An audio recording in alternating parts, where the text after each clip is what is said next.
പാറുട്ടിയമ്മേ. ചെവിക്കൽപ്പം കേൾവിക്കുറവാന്നും പറഞ്ഞ് അഭിനയിക്കുന്ന പാറുട്ടിയമ്മ ശങ്കരമാമയുടെ ഒറ്റ വിളിക്ക് തിരിഞ്ഞു നോക്കി. മുട്ടുകാല് വേദനിക്കുന്ന നായികയ്ക്ക് 40 വട്ടം പാടി നടക്കുന്ന ആളല്ലേ? എന്നിട്ട് രാവിലെ കണ്ണൻ്റെ റൂമിൽ നിന്ന് പയറുമണി ചാടുന്ന പോലെ ഇറങ്ങി ഓടുന്ന കണ്ടിരുന്നല്ലോ. അത് ശങ്കര, അപ്പോൾ കണ്ണൻ കുറച്ച് ചൂടിലായിരുന്നല്ലോ. വെട്ടാൻ പോണ പോത്തിനോട് ആരെങ്കിലും വേദം ഓതുമോ? നീ എങ്ങനെ അവിടെ ഉണ്ടായിരുന്നെങ്കിൽ പേടിച്ച് മൂത്രം ഒഴിച്ചേനെ. വടക്കിനിക്കൂലായിരുന്നു മുട്ടുകാലും തടവി 4 ആളെ പറ്റി പരദൂഷണം പറഞ്ഞുകൊണ്ടിരിക്കുമ്പോഴാണ് ശങ്കരമാമ രാവിലെ തോട്ടത്തെ പറ്റി പാറുട്ടിയമ്മയോട് ചോദിക്കുന്നത്. മുട്ടുകാല് വേദനയാണ് എന്നും പറഞ്ഞ് കണ്ണിൻ്റെ മുന്നിൽ പച്ചപ്പാവയിൽ നിന്ന എൻ്റെ കുട്ടികൾ പട്ടിണിയാവും. വെറ്റില തിന്ന് ചുവന്ന മോണ കാട്ടി അവരൊന്ന് ചിരിച്ചു. എന്നിട്ട് ശങ്കരന് നേരെ തിരിഞ്ഞുകൊണ്ട് പറഞ്ഞു, ഇങ്ങനെ പോയ കണ്ണൻ മൂത്ത് നിറയ്ക്കും. ഈ തറവാട്ട് ഒരു കുഞ്ഞിക്കാല് കാണും, എനിക്ക് യാതൊരു ഉറപ്പുമില്ല. തള്ളേ, ഒന്ന് പതിയെ പറ. അവനുണ്ട് അപ്പുറത്ത്, കേട്ടാ പ്രായമൊന്നും നോക്കാതെ തൂക്കിയെടുത്ത് തോട്ടിലിടും. മിണ്ടാണ്ടിരുന്നിട്ട് നാമമെല്ലാം ജപിച്ചോളി. ശങ്കരമാമ പിറകിലേക്കൊന്ന് ചെരിഞ്ഞു പാളി നോക്കി. ഈശ്വര, കണ്ണൻ എവിടെ? അടുക്കളയിൽ തലതാഴ്ത്തി നിൽക്കുന്ന കണ്ണൻ്റെ അമ്മയെ ഒറ്റ ജനലിലൂടെ കണ്ടതോടെ ഭസ്മക്കുറി വരച്ച അയാളുടെ നെറ്റിയിൽ വിയർപ്പ് പൊടിയാൻ തുടങ്ങി. ഇനി ഇവിടെ ഇരുന്ന അടി വീഴും. വെറുതെ എന്തിനാ കണ്ടവൻ്റെ വായിലിരിക്കുന്നത് കേൾക്കുന്നത്? ശങ്കരമാമ മെല്ലെ അവിടെ നിന്ന് എണീറ്റു തടി കഴിച്ചിലാക്കി. പക്ഷെ അവരുടെ സംസാരമൊക്കെ കേട്ട് ദേവ് അടുക്കളയിൽ ഉണ്ടായിരുന്നു. രാവിലെ മുതലേ ഉള്ള കലി ലേശമൊന്ന് അടങ്ങിയപ്പോഴാണ് കുടലിൻ്റെ വക തെറിവിളി വരുന്നത്. എന്നാൽ പിന്നെ വലുതും കഴിക്കാമെന്ന് വിചാരിച്ച് വരുമ്പോഴാണ് അമ്മ എന്തോ കേട്ടിട്ട് ഊറിച്ചിരിക്കുന്നത് കണ്ടത്. ചെവിയോർത്തപ്പോൾ വിഷയം അവനെ പറ്റി തന്നെയാണ്. അവനെ കണ്ട് അമ്മ വെപ്രാളത്തോടെ പുറത്തേക്ക് നോക്കി. ഇതെങ്ങാനും അവൻ കേട്ട പാറുവമ്മൻ്റെ ശവമടക്ക് കണ്ണൻ്റെ കൈക്കൊണ്ടാവും എന്നവർക്ക് സംശയം ഇല്ലാതില്ലായിരുന്നു. ചിരിക്കണോ കരയണോ എന്നറിയാതെ ദൈവങ്ങളെ വിളിച്ചു തലയ്ക്ക് കൈയും കൊടുത്ത് നിൽക്കുമ്പോഴാണ് ദേവിൻ്റെ പൊട്ടിച്ചിരി അമ്മയുടെ കാതുകളിൽ വന്ന് പതിഞ്ഞത്. ദേവിൻ്റെ ചിരി കേട്ട് അമ്മ അത്ഭുതത്തോടെ അവൻ്റെ മുഖത്തേക്ക് നോക്കി. ഈ ചിരി പതിവില്ലാത്തതാണല്ലോ. കോലായി നൂർന്നിറങ്ങി മുണ്ടും പൊക്കി ഓടുന്നത് കണ്ട ശങ്കരമാമയെ അവൻ കണ്ടു. ചിരിയടക്കാൻ പാടുപെട്ട് അവൻ വയറിൽ കയ്യമർത്തി നടുമുറ്റത്തേക്ക് തന്നെ തിരിച്ചു നടന്നു. അവിടെ എത്തിയതും അവൻ പൊട്ടി ചിരിക്കാൻ തുടങ്ങി. പിറകെ വന്ന അമ്മ അവൻ്റെ ചിരി കണ്ട് എന്ത് ചെയ്യണമെന്നറിയാതെ പൂജാമുറിയിലേക്ക് ഒരു നിമിഷം നോക്കി. വാതിൽ തുറന്ന് കിടക്കുന്നത് കണ്ട അവർ പരിഭ്രമിച്ചു. ദേവ, ഈ ചെക്കിനെ ഞാൻ ആരെങ്കിലും കാണുന്നുണ്ടോ എന്ന് ചുറ്റും നോക്കി അവർ അവൻ്റെ വായ പൊത്തിപ്പിടിക്കാൻ ശ്രമിച്ചു. ദേവിൻ്റെ ഈ ചിരി പൂജാമുറിയിലേക്ക് കേട്ടാൽ ഇന്നത്തേക്ക് വകയാവും.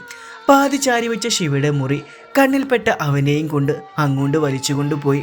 ദേവിനാണെങ്കിൽ അപ്പോഴേക്കും ചിരിച്ച് കണ്ണിൽ നിന്നും വെള്ളം വന്ന് തുടങ്ങിയിരുന്നു. ശിവയുടെ മുറിയിൽ എത്തിയതും അവൻ്റെ കൈവിട്ട് ദേവൻ നേരെ ചെന്ന് കട്ടിലിരുന്നു. അമ്മേ! അവനിൽ നിന്നും ഒരു ദീർഘശ്വാസം ഉയർന്നു. അപ്പോഴും അവൻ്റെ മുഖത്തെ ചിരി മാഞ്ഞു പോയിരുന്നില്ല. ശിവാംഗി കാര്യമൊന്നറിയാതെ വായും പൊളിച്ച് അമ്മയുടെയും ഏട്ടൻ്റെയും മുഖത്ത് മാറി മാറി നോക്കിക്കൊണ്ടിരിക്കുകയാണ്. കാര്യം പറയാതെ കിടന്ന് ഇളിച്ചുകൊണ്ടിരിക്കുന്ന ദേവിനെ നോക്കി അമ്മ താടയ്ക്ക് കൈയും കൊടുത്ത് നിൽക്കുകയാണ്. ഈ കോപ്പിലെ ചിരി കണ്ട് എനിക്കൊട്ടും സഹിക്കാൻ വയ്യോട്ടോ അമ്മേ. അവൾ അമ്മയുടെ നേരെ പല്ല് കടിച്ചു. അതിന് ഞാൻ എന്താടി ചെയ്തത്? കുറേ നേരമായി അവിടെ കിടന്ന് ഇളിച്ചോണ്ടിരിക്കുന്നു. അച്ഛനെങ്ങാനും കേട്ട ഇത് മതി, അതുകൊണ്ട് ഇങ്ങോട്ട് വലിച്ചോണ്ട് വന്നത്. അമ്മ തൻ്റെ അവസ്ഥ അവൾക്ക് മുന്നിൽ വിവരിച്ചു. അമ്മയെ പറഞ്ഞിട്ട് കാര്യമില്ല. ഏട്ടൻ ചെയ്യുന്ന സകല കുരുത്തക്കേടിന് അച്ഛൻ വഴക്ക് പറയുന്നത് അമ്മയും മോപ്പളയുമാണ്. ഒടുവിൽ അവൻ്റെ പ്രവൃത്തിയിൽ അടിമുടി അരിച്ചു കീറിയ ശിവയ്ക്ക് അവനിട്ട് 2 പൊട്ടിക്കാൻ കൈ ധരിച്ചു വന്നു. പക്ഷെ കണ്ണിനു പകരം കണ്ണ്, കാലിനു പകരം കാല് എന്ന ഹമമുറാമ്പി നയം സ്വീകരിച്ച തൻ്റെ ഏട്ടനോട് അടിയിടി പരിപാടി എടുത്ത ചുവരിൽ സ്റ്റിക്കർ ഒട്ടിച്ച പോലെ കിടക്കേണ്ട അവസ്ഥ വരുമെന്ന് മനസ്സിലാക്കി തൽക്കാലം അവൾ കൈൻ്റെ തരിപ്പ് അങ്ങണ്ട് മാറ്റിവെച്ചു. വെറുതെ കിടന്ന് തിളച്ചിട്ട് കാര്യമില്ല സാമ്പാറെ. സൈക്കോളജിക്കലി പെരുമാറിൽ തൻ്റെ തടിക്ക് നല്ലത്. ശിവേട്ടനെ നോക്കി തല ചൊറിഞ്ഞു. ഒരു നിലയ്ക്ക് മടിപ്പിക്കാൻ പറ്റാത്ത സാധനമായി പോയല്ലോ ദേവി, ഇത് മൂത്തതായി പോയില്ലേ? കൈ 2 ഇടുപ്പിൽ വെച്ച് കലിപ്പ് മൂടിൽ അവനെ വിളിച്ചു. ഏട്ടാ! നോ മൈൻഡ് കണ്ണേട്ടാ! ശിവയുടെ ക്ഷമ നെല്ലിപ്പലയുടെ നൂലറ്റത്ത് കിടന്ന് തൂങ്ങിയാടി. മോനെ, നീ കാര്യം പറഞ്ഞാൽ ഞങ്ങൾക്കും കൂടി ചിരിക്കാമായിരുന്നു. അമ്മ കൂടി തന്നെ സപ്പോർട്ട് ചെയ്തതോടെ ശിവദേവിനെ അറ്റാക്ക് ചെയ്യാൻ തന്നെ തീരുമാനിച്ചു. പറയേട്ടാ എന്നും പറഞ്ഞവൾ ദേവിൻ്റെ മുടി പിടിച്ചു വലിച്ചതും അവൻ്റെ ചിരി സൂച്ചിട്ട പോലെ നിന്നു.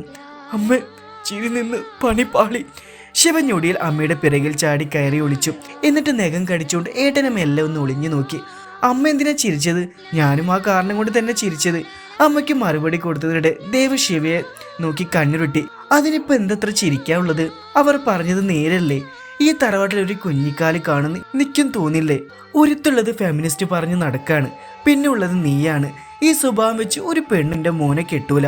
ഓഹോ, അങ്ങനെയാണോ അമ്മ വിചാരിച്ചു വെച്ചേക്കുന്നേ? എന്നാ നോക്കിക്കോ, എൻ്റെ അമ്മയാണ് സത്യം. ദേ, ഇവളെ കെട്ടിക്കുകയും ചെയ്യും, ഞാൻ കെട്ടുകയും ചെയ്യും. ആ യക്ഷിയെ ഒന്ന് കയ്യിൽ കെട്ടട്ടെ. അമ്മയ്ക്കായി ഞാനിവിടെ ഒരു അംഗനവാടി പണിഞ്ഞു തരും. ആയയുടെ ജോലി അമ്മയോ ഓപ്പോളോ എടുത്തു. ടീച്ചർ നീ ആയിക്കോ ശിവ.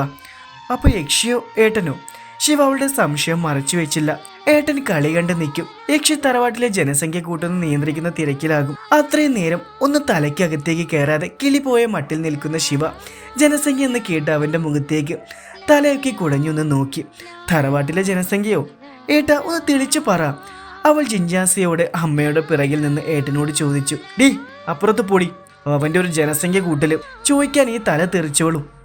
നിനക്ക് ഇന്ന് പഠിക്കാനൊന്നുമില്ലേ? അല്ലെങ്കിൽ എപ്പോഴും പുസ്തകം നിരത്തിയിരിക്കും. ഇതൊന്നും എന്നാ നന്നാവുക ഈശ്വര? അതെങ്ങനെയാ നന്നാവുക? മൂത്തതിനെ കണ്ടല്ലേ ഇളയത് പഠിക്കുന്നത്. അമ്മ ശിവയ്ക്ക് നേരെ കൈയൊങ്ങിക്കൊണ്ട് ചീറി.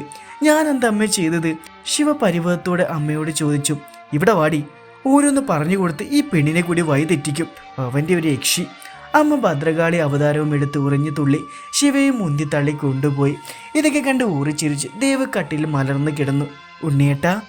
ഗൗരി കുസൃതി ചാലിച്ച ശബ്ദത്തോടെ ഉണ്ണിയെ വിളിച്ചു. എന്താടി ഒരു സോപ്പ്? ഉണ്ണി ചെവിയിൽ പിടിച്ച് കേശവട്ടിൽ നിന്ന് ഗൗരി അടർത്തിയെടുത്തു. എനിക്ക് ഉണ്ണിയേട്ടാ, ഒന്ന് വിട്.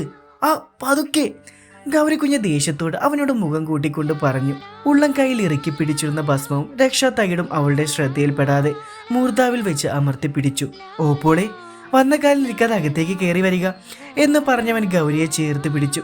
അവൻ പടിപ്പുര കടന്നു. തീഷ്ണതയിൽ വെന്തലിഞ്ഞിട്ടെന്നോ അവളുടെ കൊലിസിൽ നിന്നും തിളക്കമുള്ള ഒരു മുത്ത് മണ്ണിൽ അടർന്നു വീണു.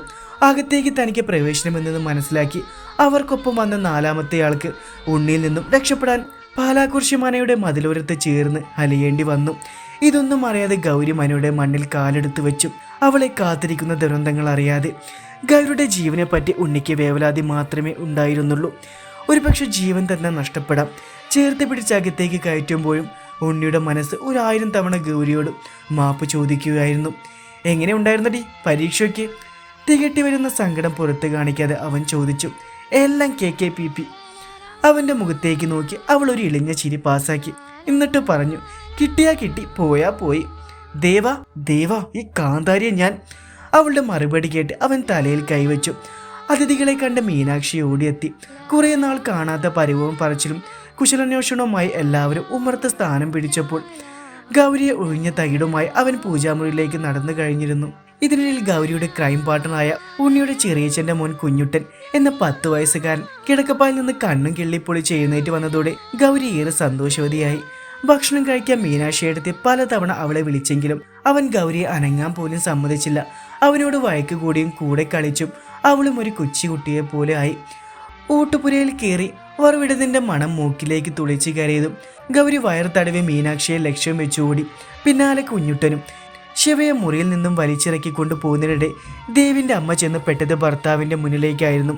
ഇരുവരെയും രൂക്ഷമായി നോക്കിക്കൊണ്ട് അച്ഛൻ ദേവി ഇരിക്കുന്ന മുറിയിലേക്ക് കയറിപ്പോയി. അമ്മേ. ശിവ നെഞ്ചിൽ കൈവച്ചുകൊണ്ട് അമ്മയെ നോക്കി. ഇന്നിവിടെ ഒരു ഭൂകമ്പം ഉണ്ടാവും. അവൾ ഒരു ആത്മകഥം പറഞ്ഞു. കാലത്ത് ഇന്നൊരു സ്വസ്ഥതയില്ലല്ലോ ഈശ്വര. ശിവ, നീ ഒന്ന് ചെന്ന് ഓപ്പോളെ വിളിക്കും. അമ്മ അവളോട് പറഞ്ഞു വാതിൽക്ക് നിന്നു. അകത്തേക്ക് പോകാനുള്ള ഭയം കാരണമായിരുന്നു വാതിൽക്ക് നിന്നത്. മകൻ അച്ഛനോടുള്ള സമീപനം അവർക്ക് സഹിക്കുന്നതിനും അപ്പുറമാണ്. അച്ഛൻ്റെ വാത്സല്യം വേണ്ടുവോളം ലഭിച്ചിട്ടുണ്ട് ദേവിനും ശിവയ്ക്കും.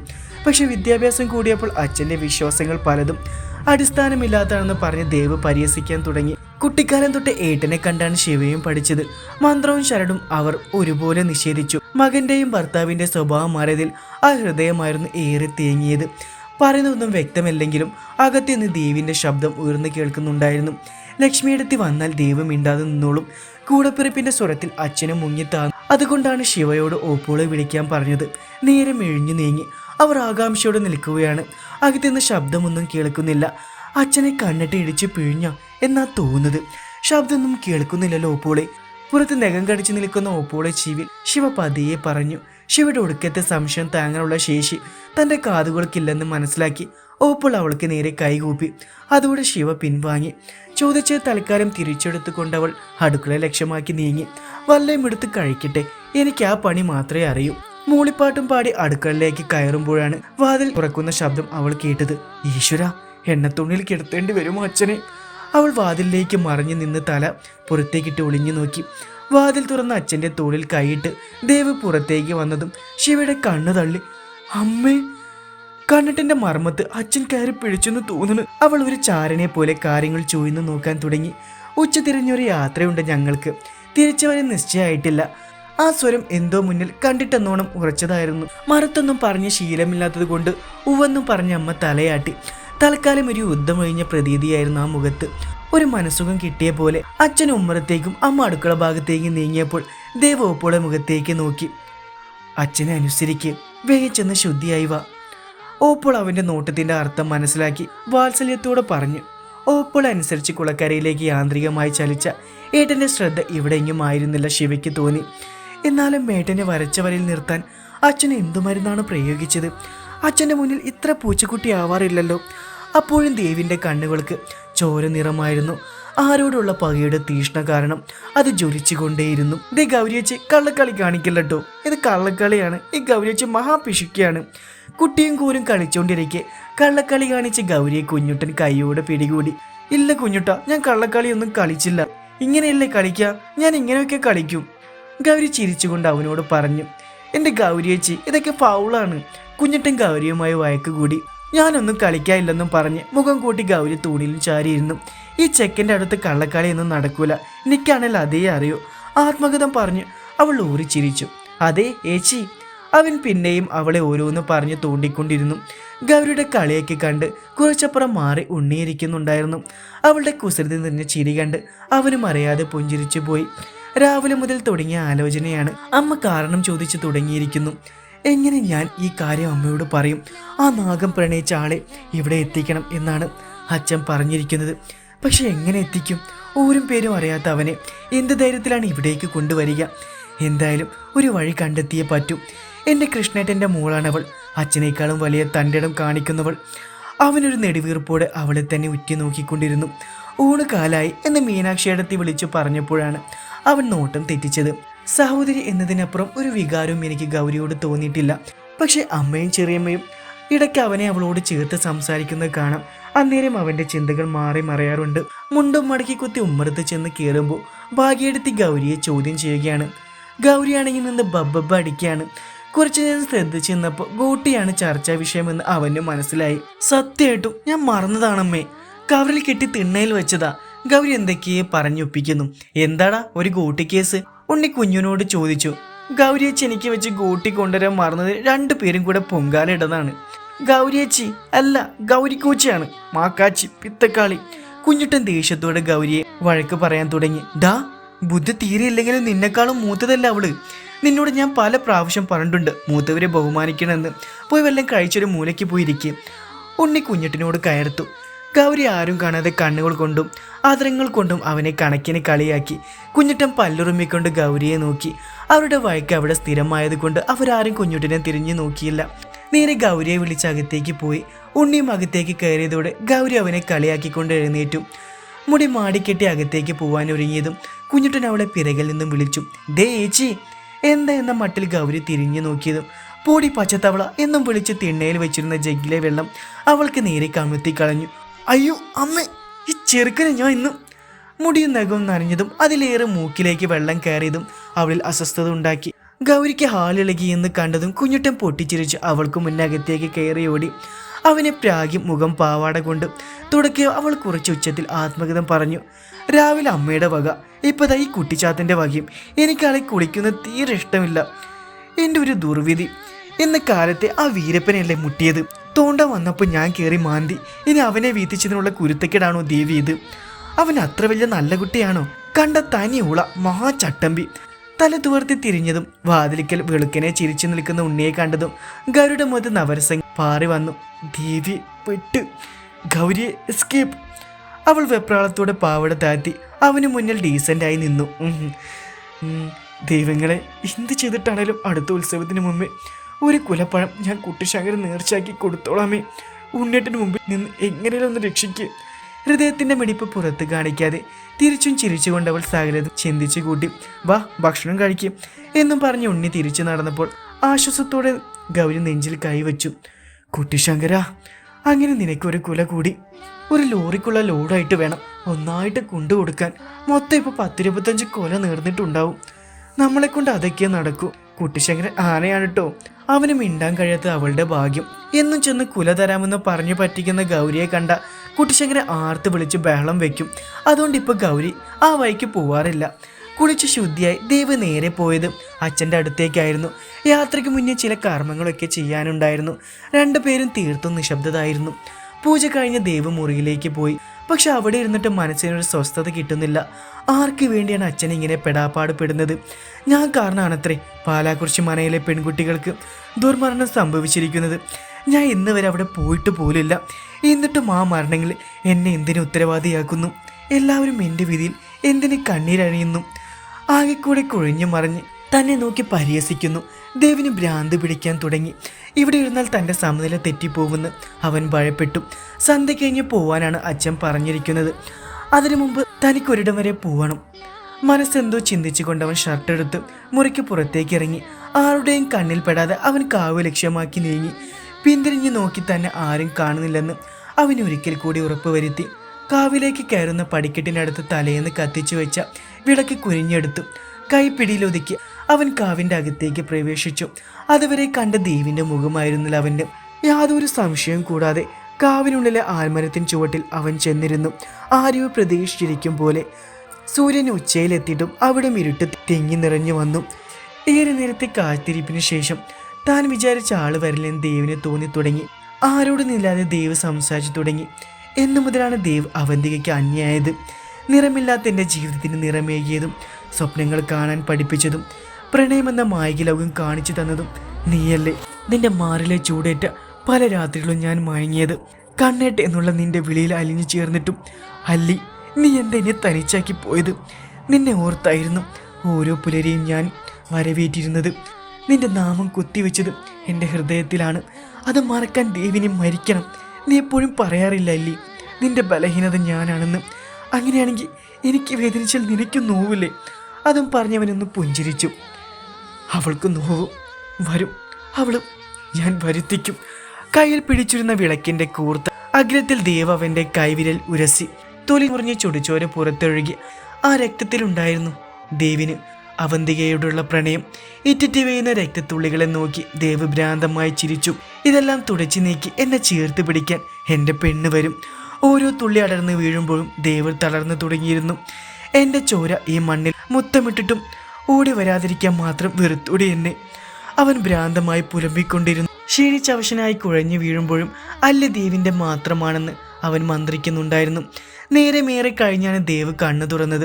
കൺപോളകൾ പതിവില്ലാത്തൊരു ഭാരം അവൻ അനുഭവപ്പെട്ടു. താമ്പാളത്തിൻ്റെ വിടവിൽ കൂടി അരിച്ചിറങ്ങുന്ന പ്രകാശകണിക കണ്ണുകൾ തുളച്ചു കയറിയതും അതിനെ ചെറുക്കാനെന്നോണം അവൻ കൈ ഉയർത്തി. തലയാണെങ്കിൽ പൊട്ടിപ്പിളരുന്ന വേദന. ചുറ്റും തന്നെ ഉറ്റുനോക്കുന്ന കണ്ണുകളെ കണ്ട് ദേവൻ ഒരിക്കൽ കൂടി കൺചിമ്മി തുറന്ന് അവരെ സൂക്ഷിച്ചു നോക്കി. മുന്നിൽ അച്ഛൻ നിൽക്കുന്നുണ്ട്. കയ്യിലൊരു ഒട്ടുകിണ്ടിയുണ്ട്. ദേവ് കണ്ണു തുറക്കുന്നു കണ്ട് അച്ഛൻ കിണ്ടി അവിടെ വെച്ചു അവനടുത്തിരുന്നു. അമ്മയാണെങ്കിൽ സാരി തലപ്പ് കൊണ്ട് കണ്ണീർ തുടക്കുന്നു. ശിവയുണ്ട് പന്തം കണ്ട പെരിച്ചായയെ പോലും നിൽക്കുന്നു. ഓപ്പോളെ മാത്രം അവിടെ കാണാനില്ല.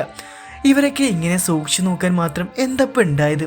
ഇടത് കൈ കട്ടിലിൽ കുത്തി എഴുന്നേക്കാൻ ശ്രമിച്ചപ്പോൾ അമ്മ ഓടി വന്ന് അവനെ തടഞ്ഞു. കണ്ണ, കയ്യിൽ മുറിവുണ്ട്. മുറിവോ? എവിടെ? സ്വയം ചോദിച്ചുകൊണ്ട് ദേവ് കൈ ഉയർത്തി. കൈവിരൽ മറന്നു വെച്ച് കെട്ടിയിരിക്കുന്നു. ഇതിപ്പോൾ എങ്ങനെ? എഴുന്നേൽക്കാൻ ശ്രമിച്ച അവൻ അവിടെ തന്നെ കിടന്നുകൊണ്ട് ഉണ്ടായ സംഭവങ്ങളൊക്കെ ഓർത്തെടുക്കാൻ ശ്രമിച്ചു. കാവിലകത്തേക്ക് കയറിപ്പോയതും അല്ലേ വിളിച്ചതും കൈവിരൽ മുറിവാക്കിയതും അവ്യക്തമായി അവൻ്റെ ഓർമ്മയിൽ തെളിഞ്ഞു വന്നു. പക്ഷെ അവിടെ വീണ ഞാൻ എങ്ങനെ ഇവിടെ എത്തി?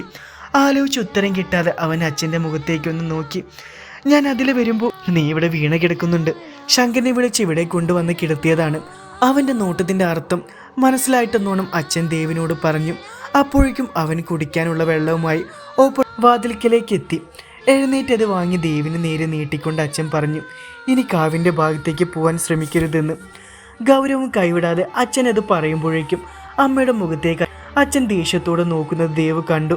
അമ്മയാണെങ്കിൽ ആ നോട്ടം താങ്ങാനുള്ള ശക്തിയില്ലാതെ തലതാദ്യം നിന്നു.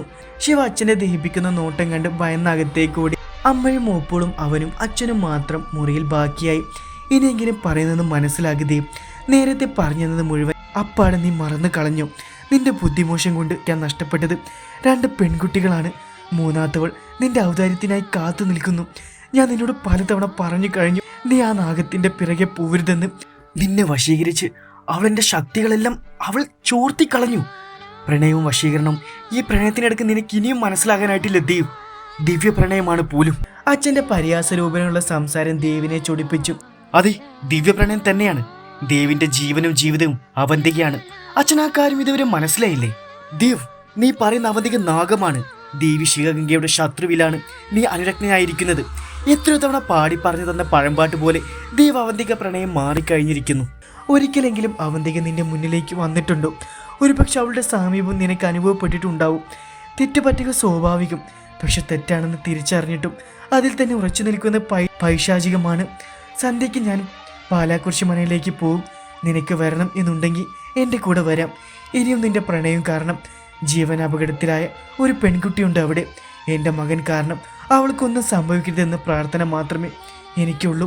നിനക്ക് പകരമായി ഒന്നും ചെയ്യാൻ കഴിയില്ലെങ്കിലും എനിക്ക് അവിടെ പോയേ പറ്റൂ. അതും പറഞ്ഞ് അദ്ദേഹം മുറിവിട്ട് പുറത്തിറങ്ങി. ഒന്ന് ശബ്ദിക്കാൻ പോലും കഴിയാതെ ദേവ് മുറിവ് പറ്റിയ വിരൽ അമർത്തി പിടിച്ചു. അങ്ങനെയെങ്കിലും മനസ്സിൻ്റെ വേദന മറക്കാൻ പറ്റിയാലോ? ശരീരത്തെക്കാളും വേദന മനസ്സിന് തന്നെയാണ്. അച്ഛനെന്ത് എന്നെ മനസ്സിലാക്കാത്തത്? നിരാശയോടെ അവൻ കണ്ണുകൾ അടച്ചു. ഉണ്ണി, ഗൗരി ഇവിടെ എത്തിച്ചത് ഈശ്വര നിയോഗമാണ്. അവൾക്കുള്ള വിധിയും ഈശ്വരൻ നിശ്ചയിച്ചു വെച്ചിട്ടുണ്ട്.